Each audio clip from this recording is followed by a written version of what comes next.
이번 유승민 변수가 이런 상황 속에서 의원님 같은 경우에는 그 한덕수라는 사람이 결국은 이제 대권 후보가 되려면 본인의 강력한 그 정치하고 싶다는 출마 의지가 있어야 되는데 어쨌든 간에 그 의원님도 이제 노무현 정부 때 그 청와대 그때 계셨잖아요. 부총리였어요. 네. 내가 과천에 네. 공무원 근무할 때 그때 부총리가 한덕수. 근데 그런 의지 가진 부총리 사람이라고 몇번 보십니까, 겪었죠. 의원님은? 아니 뭐 지금 한덕수 총리 대행뿐만 아니라 유승민, 오세훈에 이르기까지 이 세 명의 공통점은 결단력이 없습니다.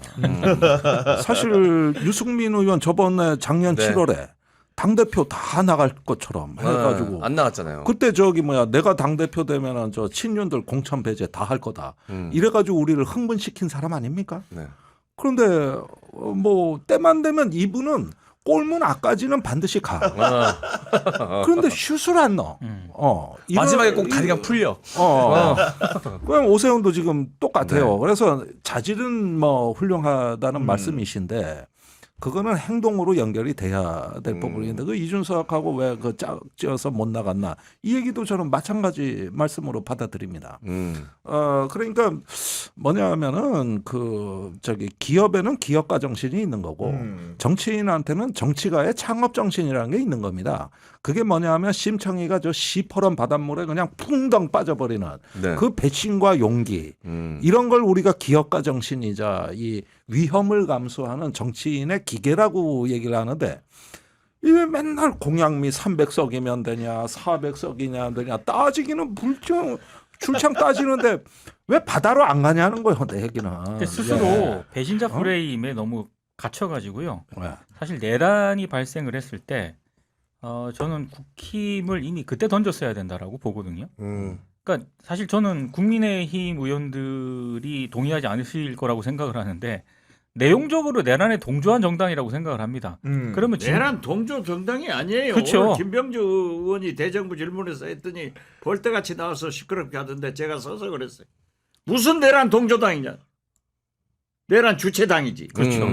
내란 주체당이라고 생각을 하거든요. 근데 저도 바로 바꿔주죠.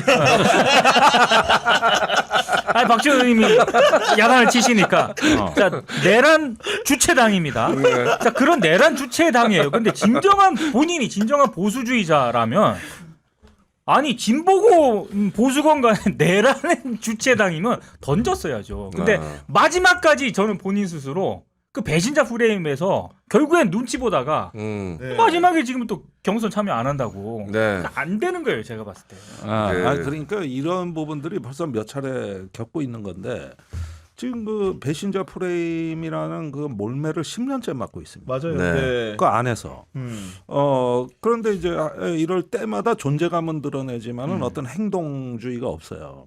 그래서 일단은 오세훈 시장도 비슷한 케이스라고 봐야 돼요. 그래서 일단은 국민의힘이 전반적으로 기가 빠져가지고 기계가 없다. 그 원인 중에 하나는 여전히 윤석열이 존재감을 과시하며 영향권 안에 국민의힘을 넣고 있기 때문에 더 그런 거예요. 저는 국민의힘이 윤석열이라는 양식업자가 만들어놓은 가두리 양식장이라고 봐. 네. 거기에 거기에 있는 소위 말하는 대선 후보들은 윤석열이 뿌려주는 사료 먹는 정치인들. 말하자면 자연산을 우린 먹고 싶은데 네. 양식이란 말이야. 우리 김건희 여사처럼. 자연산. 작살. 아주 적절한. 근데 그것도 양식 잡아다가 그냥 풀어서 자연산인 척한 거였잖아요. 그걸 작사로 찍은 거였어. 아니 그러니까 봐보라고. 내가 양식하고 자연산을 구분을 좀 해요. 네. 양식은 물이 좀 나와요. 그런데 자연산은 쫄깃쫄깃해가지고 잘 안 나와. 그래서 먹을 때 깻잎에 딱 싸워 먹을 때 넣어보면 그래요? 안다고. 근데 절대 지금 미가. 정치인들은 이렇게 보면 쫄깃한 맛이 없거든 이건. 요건 100% 사려 먹은 거야. 그러면 난 윤석열이 오늘도 저 서울중앙지법 가가지고 42분간 일장 연설했다는 거 아닙니까? 네. 아크로비스타 왔을 때 이기고 돌아왔다. 하면 정신 승리 보여주고 다 지금 저 가두리 양식장에서 사료 먹이고 있는 거 아닙니까 이거? 그러니까요. 네. 아니 그런 상황이라고 보여지는 거고. 아니 네. 제가 가두리도 많이 하고 네. 자연산도 많이 잡는 해남만도 진도 출신인데 이것도 지역구로 야. 진짜 그 비유는 역시 김종대다. 찰집니까? 네. 진짜 잘하네요. 아, 예, 예. 근데 양식업자들한테는 좀 미안해요. 양식도 잘하면 맛있어요. 그런데 양식 먹는 사람은 또 자연산 안 먹어. 그런 사람도 있긴 있어. 난 이건 비교를 위한 편의적 아니요. 접근법이에요. 양식도 중요한 거고 자연산도 중요하죠. 아, 그래요? 그러니까 지금 업은 기르는 업이니까 양식이 중요한 거예요. 네. 근데 박지원 의원님께서 유승민 전 의원님께 칭찬하는 거는 제가 봤을 때는 힘없는 자연산 힘주기입니다. 응원하기. 보통 보면 항상 칭찬하는 사람들 그런 사람들이야. 불난종자 응원하기.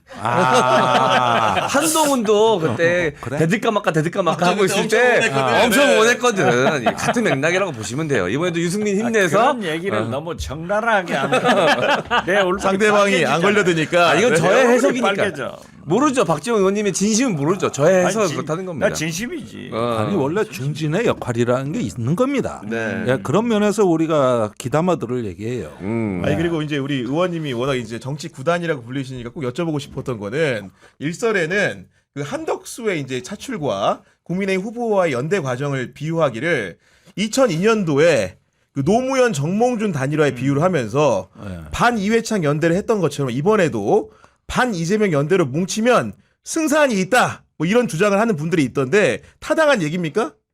그건 타당하지 않은 것 같아요.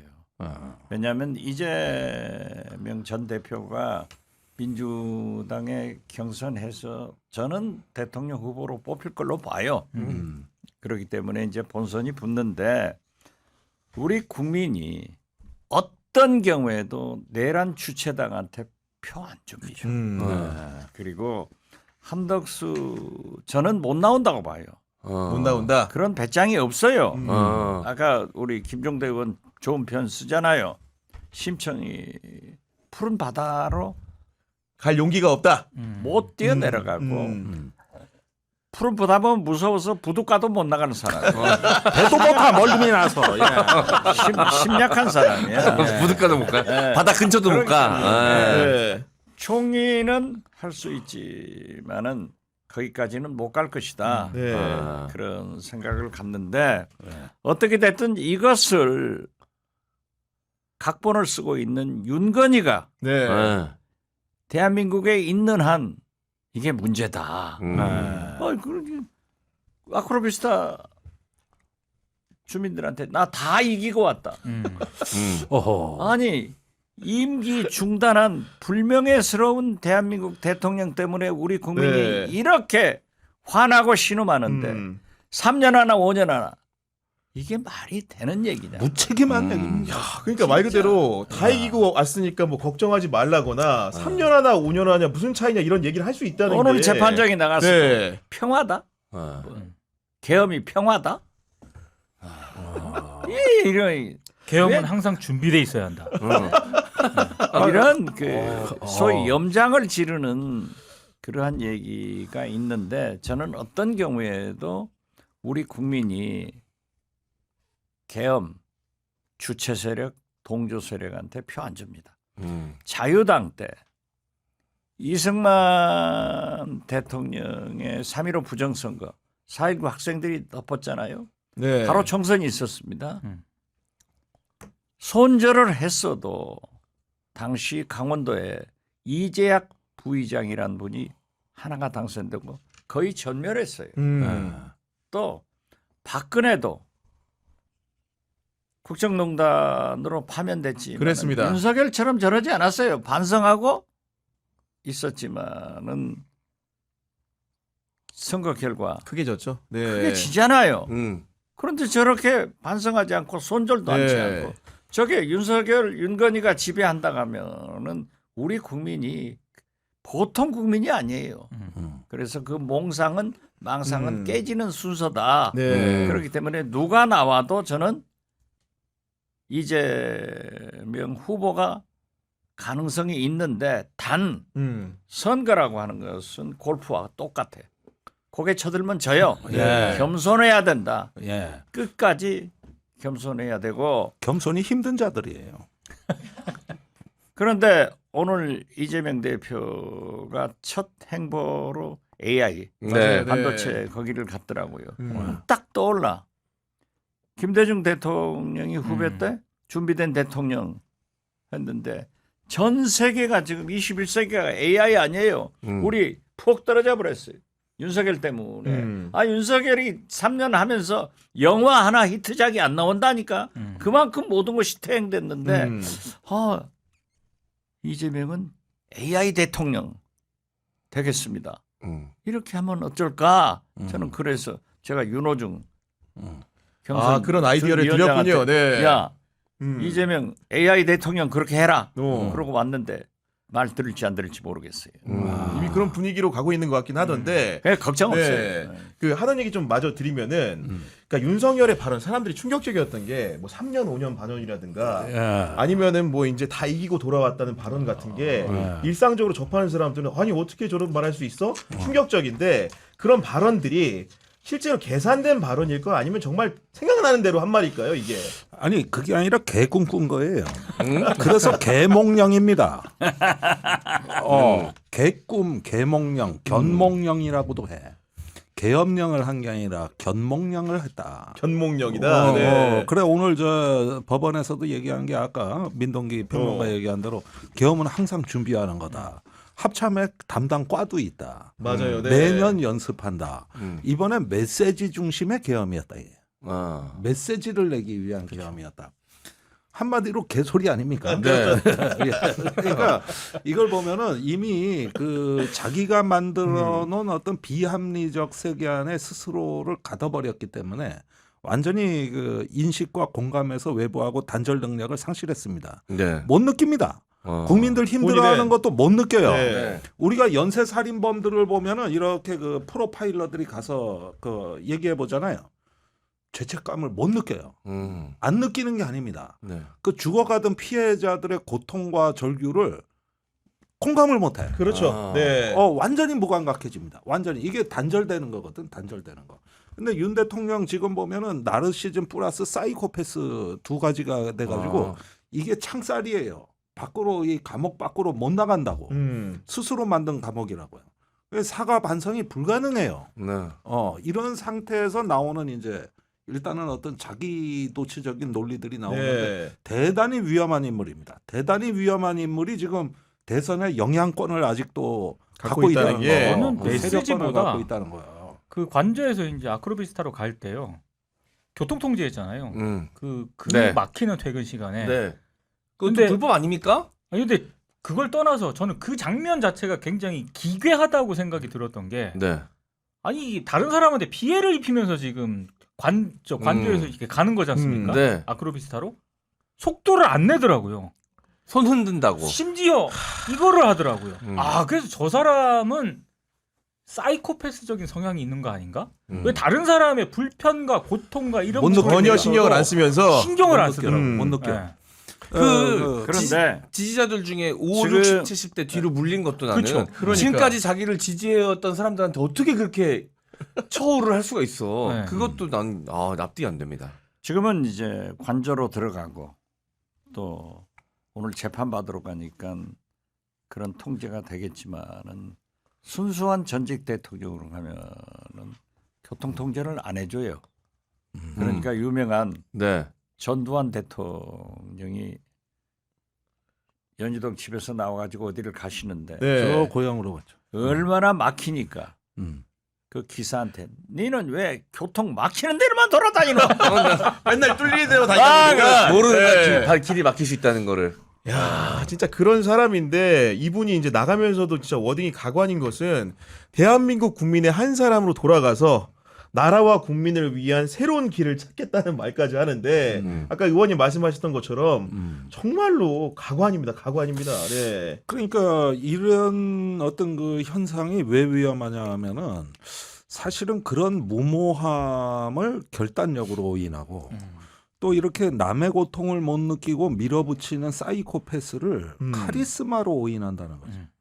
이게 이제 그 극우 지도자가 저기 지지자를 끌어모으는 방식입니다.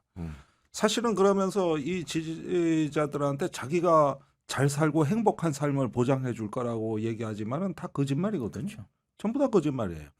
그러나 사람들은 그런 어떤 지도자가 결단력 있고 카리스마 있다고 일부는 믿는 것이죠. 네.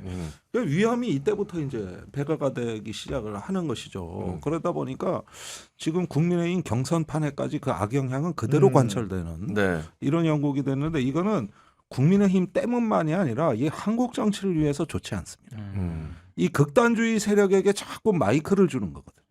그리고 나경원 의원 출마 선언 보십시오. 제2의 건국이랍니다. 체제 전쟁이랍니다. 홍준표 출마 선언 보십시오. 1년 안에 핵무장하겠다 그럽니다. 이제 딱 보면은 나오는 그 대선 출마 메시지들이 네. 윤석열의 또 다른 변종, 수정, 진화된 버전이란 말이에요, 이게. 여기에 돌보는 정신이 없어. 돌보는 정신이. 한동훈 전 대표도 저는 별 차이 없다고 보거든요. 한동훈 전 대표도 국회 앞에서 대선 출마 선언할 때 여러 얘기를 했지만 저는 경악을 했던 것 중에 하나가 자기 혼자서 무슨 내란을 막은 것처럼.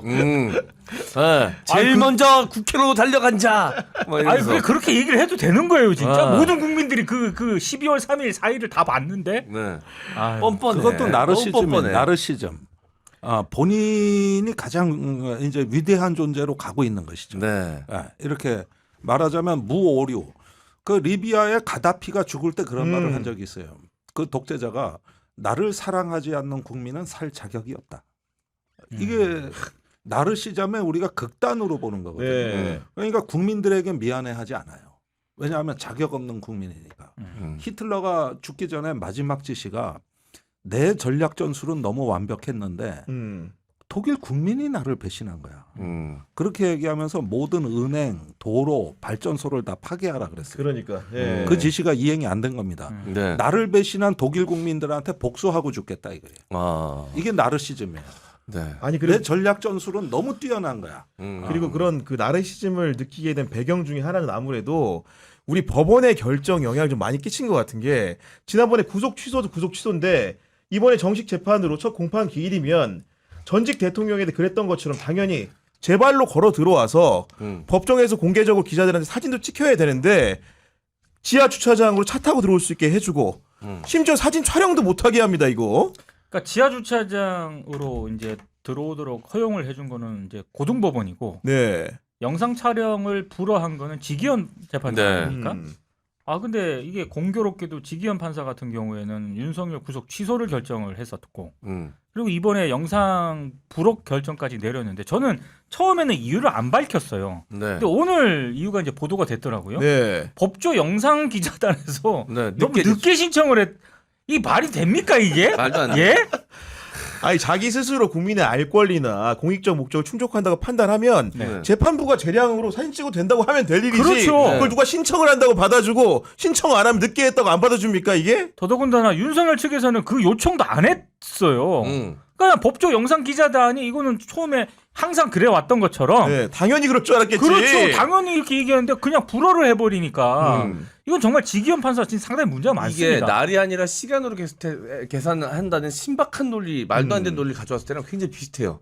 당연히 날로 계산할 줄 알고 검찰한테 대응한 네. 거를 지기현 본인이 이상한 논리를 가져와가지고 그걸 풀어준 거 아닙니까? 그리고 저는 이번에도 비슷한 것 같아. 저는 지기현 판사 마지막으로 네. 그 법조 취재해 보신 분은 다 아시겠지만 인정신문 하잖아요. 네. 이름, 주소. 당연하지. 그럼 하지 않습니까? 직업. 근데 보통 직업할 때 박근혜 때 물어봤잖아요. 판사가.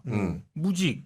박근혜. 무직입니다. 그렇게 얘기했거든요. 이제 이거를 인정신문 할 때 뭐 이름, 주소까지는 물어봤어. 지기현 판사가. 네.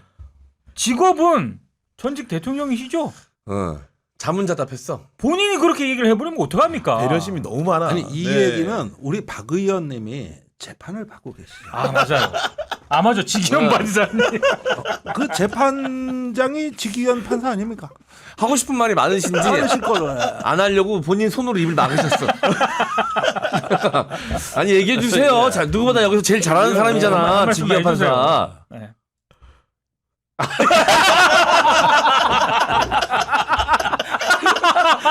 저희가 재판 앞에서는 재판 천하의 박지원 너무나 잘할 수 있을 것 같습니다. 아니요. 제가 3년 동안 재판을 받고 있는 것은 네. 서해 사건, 네. 네. 소위 공무원 피살 그렇죠, 알고 있습니다. 네. 사건을 이제 자진 월북이냐, 음. 월북시켰냐 이런 문제로 하는데 재판을 받고 있습니다. 그렇기 때문에 저는 사법부에 대해서 그렇게 얘기를 할 수 없지만 제가 법사위원을 오래 했기 때문에 좀 그 내용을 잘 아는데 그렇죠. 네. 이 대법원, 고등법원, 서울중앙법원 이것의 청사 관리는 서울 고법에서 하기 때문에 그렇죠. 네. 방금 우리 민동기 동지가 얘기한 대로 자, 지하로 가라. 그거는 고법이 한 하는 거고. 것은 이제 전직 대통령 이명박, 박근혜, 전두환, 노태우 다 구속 재판을 하니까 소위 구치소에서 신변 안전이 됐단 말이에요. 네. 그렇기 때문에 고등법원에서는 아마 소요도 있고 그러니까 안전하게 지하로 간 것 같아요. 그러면은 피고인석에 앉아 있는 전직 대통령의 모습, 네. 내란 우두머리 이것은 국민의 알 권리 차원에서도 보장을 해줘야 되고 역사적 기록이 되는 거예요. 그렇습니다. 그렇습니다. 그게 역사적 기록. 중요한 네. 거죠. 제일 중요한 네. 역사적 기록을 남겨야 되는데 그렇습니다. 과거 그러한 제가 방금 얘기한 전직 대통령들은 다 사진을 찍게 했단 말이에요. 그러니까요. 그런데 이것을 찍게 하지 않은 것은 저는 문제가 있다. 네. 그렇게 얘기를 합니다. 아주 절제된 표현이셨습니다. 아무래도 톤 다운이 되셨어. 우리가 이거는 용인을 해줘야 아니, 그럼요. 돼. 이해해야 됩니다, 이거는. 네. 아무래도 톤 다운이 아니 그런다고 되셨어. 제가 재판을 받는다고 그 뭐 할 말 안 아니, 할 말 그럼요, 안 하는 알죠. 게 아니에요. 네. 아무래도 우리 재판장이니까 제가 좀 예의를 갖추는 것은 좋다 이런 생각 네. 같습니다. 네. 아니 우리 뒤집힌 마우스 김종대 네. 나중에 너 혼나. 왜 불편한 지점 건드리셔서 아니, 불편하게 만드셨어. 그냥 넘어가지 그냥. 아니 우리가 그거는 좀 예. 내가 약간 짓궂었다는 느낌이 들어요. 아니 뒤집힌 마우스님이 누굴 이기고 돌아왔다는 거지 참 어이가 없네요 하시면서 슈퍼챗 보내주셨는데 너무 감사하다는 말씀드리고 네. 정말 더 어이가 없는 건 오늘 한겨레신문 보도였는데 그러니까 윤석열 김건희 부부 이삿짐을 옮기다 보니까 그 네. 캣타워라는 게 발견이 됐는데 500만 원짜리. 이게 알고 보니까 관저 들어가면서 500만 원짜리 구매한 캣타워 아니냐? 네. 지금 그런 의혹 받고 있는 거 아니겠습니까 지금? 그 사진이 찍혔어요. 네. 글쎄 이걸 돈을 누가 냈느냐가 문제가 되겠죠. 나는 고양이를 사랑하거든. 내가 동물복지정당을 표방하는 정의당 출신이거든. 그렇죠, 그렇죠. 네. 네. 그래서 나는 고양이를 위해서는 할 수도 있다고 봐요. 아 근데 고양이 키우는 건 본인 개인 생활이잖아요. 그렇죠. 나랑 또 그러니까, 쓰면 안 되지. 거기에 이제 이걸 갖다가 저 행안부 예산으로 산 거 아니냐 이거죠. 네. 네, 그런 의혹이 있는 것이고. 그러면 돈을 내든지 그럼요. 아니면 당근 마켓에 내놔 가지고 그걸 중고로 사든지 방법은 많이 있는데 그냥 뜯어왔다. 이러면 이제 이게 횡령이 됩니다. 그러니까요. 예, 국고 횡령이 되는 근데 저는 것이죠. 일단 횡령 저도 동의하고요. 제가 고양이 2마리를 키우는 집사 입장에서 네. 캣타워 비용이 500만 원이 들었다는 거는 납득이 안 되죠. 납득이 안 원래 되는 보통 게 얼마입니까 캣타워? 좋은 거 샀으니까 그러지. 근데 좋은 거를 사면은 네. 어느 정도는 이해가 되는데 아무리 좋은 걸 샀다 하더라도 캣타워 비용이 500만 원 제가 찾아봤어요. 그러니까 500만 원짜리가 있긴 있어. 있긴 있어. 근데 네. 그거 아니에요. 그게 아니고 전체적으로 집에다가 다 시공하는 맞아요. 비용이 500만 원인 거예요. 그 정도예요. 그 두 개만 갖고 500만 원은 아니야. 그래서 오히려 이제 제기하고 싶으신 게 그 싼 걸 사고 슈킹을 한 거 아니냐. 그 와중에도 너무 싸다 캣타워 비용이. 네. 아, 아니 비싸다. 500만 예. 원은 납득이 안 가요. 히노키탕 얘기도 이제 하시겠지만 그것도 네. 2천만 원 책정이 됐잖아요. 그러니까 욕조. 네. 그것도 이제 인테리어 시공한 그렇죠. 관련자가 얘기를 해가지고 이제 바깥으로 새어나온 이야기인데 맞아요. 네. 그것도 2천만 원 비싸긴 하지만 2천만 원씩 들 건 아니거든. 그러니까 슈킹 해먹을 수 있게 판을 깔아준 거 아닐까. 그렇죠. 나는 오늘 아침 방송하면서 캣타워 이것과 네. 욕조도 뜯어간 줄 알았어요. 욕조는 안 뜯어가. 그건 아니더라고요. 못 뜯어가 욕조는. 그래서 김건희 여사 사과드립니다. 네. 어떻게 됐든 오늘 국회 본회의장에서 우리 민주당의 네. 김영배 의원 구청장 출신이고 그쵸. 아주 똑똑한데 야, 신랄하게 질문을 하더라고요. 행안부 차관을 상대로 해서. 네. 그런데 더 가관은 오늘 한덕수 대행이 국무총리 나오라고 통보를 했는데 한참 전에 아무 통보도 없이 아무 연락도 없이 안 나와버린 거야. 대행은 나온 적 없다 이러면서 예. 그래요? 그래서 야 벌써 윤석열 딱 빼닮아 가지고 대통령 노릇 하는구나 해서 했는데 어떻게 됐든 김영배 의원이 캣카워에 대해서 네. 질문을 하니까 법무부 장관이 자기는 보도밖에 모르고 정확하게 모르겠다. 그러니까 횡령 아니냐? 네. 이거 수사해야 될 것 아니냐? 어떤 부인은 이재명 전 대표 부인은 크레딧 카드 썼다고 식사 같이 했다고. 잘했다고 네. 난리가 났는데 음. 해라. 그랬더니 이제 파악을 해보겠다 하다가 끝내 애매했지만은 조사를 파악해서 사실은 검찰이 수사를 하지 않을 수 없다 이렇게 답변을 했는데 오늘 그 애매모호함을 법사위가 계속 열리기 때문에 추궁하겠습니다. 아니 그리고 김대중 전 대통령 때 모셔봤으니까 아시겠지만은 기본적으로 이제 대통령 부부가 관저를 떠날 때 뭐 하나 원래 있던 물건 하나라도 손을 대선 됩니까 안 됩니까 이게? 안 되죠. 안 되죠. 그 손을 대가지고 나온 것을 의심을 받기 때문에 그랬다면 큰 문제가 아니겠습니까? 그러니까 문제죠. 어떻게 됐든 그것은 횡령이 되고 만약 500만 원짜리 아닌데 영수증 네. 가짜로 만들어 가지고 500만 원 처리했다 하면 그건 더 큰 더 문제고. 큰 문제가 되는 네. 것이고. 그렇기 때문에 반드시 음. 검찰에서 혹은 경찰에서 수사해야 된다. 네. 저는 그렇게 봅니다. 아니 전세 살던 집 이사하고 나오면서 붙박이장 뜯어 나오는 거 아니잖아요. 미친놈이지 그거는. 미친놈 아니에요 그거는? 왔는 집주인이 왔는데 붙박이장을 뜯어놨어. 미친놈이잖아 이거. 아니 그러니까 네. 방송에서 그 속어는 좀 아니 그런 사람이 있다면 미친놈이다 이거죠. 아니 그러니까 특정하지 않았습니다. 도레미파가 있는데 미를 쳤다 이거지. 미를 친 사람이라 이거지. 아니 그리고 오늘 이제 김종대 네. 의원이 여러 사람 죽이네. 넘어갈 수 있는 거 오늘 꼭 집으셔. 그죠, 부모님. 오늘 좀 밉자이야, 그치? 약간 오늘 내가 좀 밉자이야, 그치? 그죠? 고개 끄덕끄덕 하셨어. 예. 아니, 가끔 또 이런 맛이 있어야죠. 예, 약간.